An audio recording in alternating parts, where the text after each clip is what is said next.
परम दयाल भगवान श्री ठाकुर अनुकूल चंद्र जी की जय हो। जय गुरु। आज सत्यानुसरण पाठ का 6वां भाग हम प्रस्तुत करने के लिए जा रहे हैं।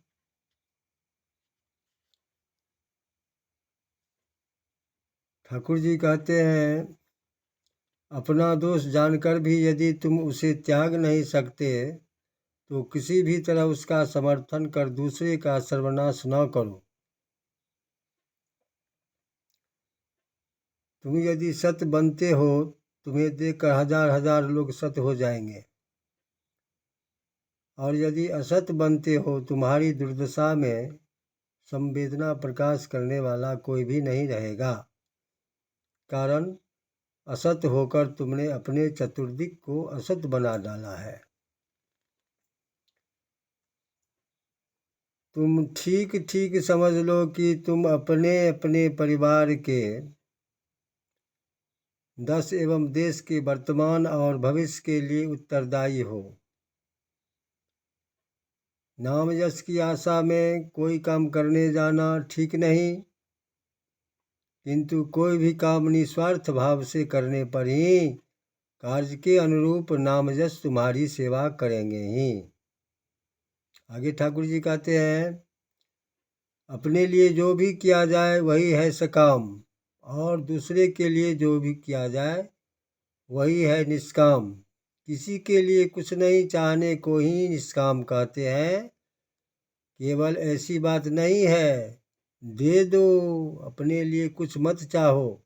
ठाकुर जी कहते हैं, दे दो, अपने लिए कुछ मत चाहो, देखोगे सभी तुम्हारे होते जा रहे हैं। ठाकुर जी आगे कहते हैं, तुम दूसरे से जैसा पाने की इच्छा रखते हो, दूसरे को वैसे ही देने की चेष्टा करो। ऐसा समझकर चलना ही काफ़ी है। स्वयं ही सभी तुम्हें पसंद करेंगे, प्यार करेंगे। स्वयं ठीक रहकर सभी को सद्भाव से खुश करने की चेष्टा करो। देखोगे सभी तुम्हें खुश करने की चेष्टा कर रहे हैं। सावधान, निजत्व खोकर किसी को खुश करने नहीं जाओ। ठाकुर जी कहते हैं, निजत्व खोकर किसी को खुश करने नहीं जाओ, अन्यथा तुम्हारी दुर्गति की सीमा न रहेगी। आगे कहते हैं ठाकुर जी, काम करते जाओ किंतु आबद्ध न होना। यदि समझते हो कि विषय के वर्तमान गलती हो गई। यदि समझते हो कि विषय के परिवर्तन से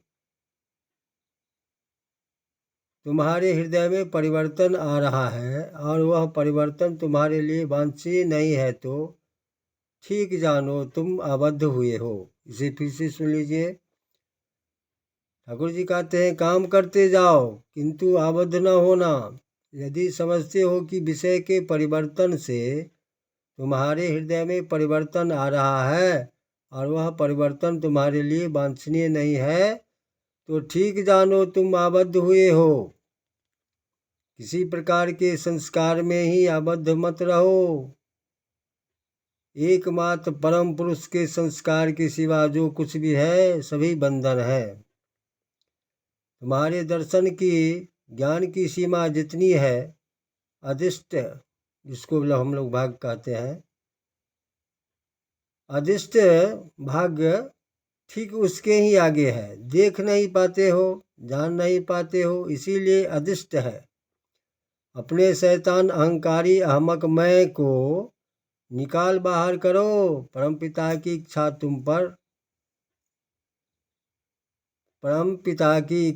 तुम चलो। अपने शैतान अहंकारी अहमक मैं को निकाल बाहर करो। परमपिता की इच्छा पर तुम चलो। अधिष्ट कुछ भी नहीं कर सकेगा। परमपिता की इच्छा ही है अधिष्ट। अपनी सभी अवस्थाओं में उनकी मंगल इच्छा समझने की चेष्टा करो। देखोगे कातर होना नहीं पड़ेगा, बल्कि हृदय में सबलता आएगी। दुख में भी आनंद पाओगे। काम करते जाओ, अदिष्ट सोचकर हताश मत हो जाओ, आलसी मत बनो। जैसा काम करोगे तुम्हारे अदिष्ट वैसे ही बनकर दिष्ट होंगे। सत्कर्मी का कभी भी अकल्याण नहीं होता। सत्कर्मी का, ठाकुर जी कहते हैं, सत्कर्मी का कभी भी अकल्याण नहीं होता, चाहे एक दिन पहले या पीछे। परमपिता की ओर देखकर काम करते जाओ, उनकी इच्छा ही है अदिष्ट, उसे छोड़कर और एक अदिष्ट फदिष्ट बनाकर बेवकूफ मत बनकर, उसे छोड़कर और एक अदिष्ट फदिष्ट बनाकर बेवकूफ बनकर बैठे मत रहो। बहुत से लोग यह सोचकर कि अदिष्ट में नहीं है, पतवार छोड़कर बैठ रहते हैं, बल्कि निर्भरता भी नहीं है, अंत में सारा जीवन दुर्दशा में काटते हैं। यह सब बेवकूफ़ी है। तुम्हारा मैंपन जाते ही अदिष्ट खत्म हुआ, दर्शन भी नहीं, अदिष्ट भी नहीं। वंदे पुरुषोत्तम परम दयाल की जय हो।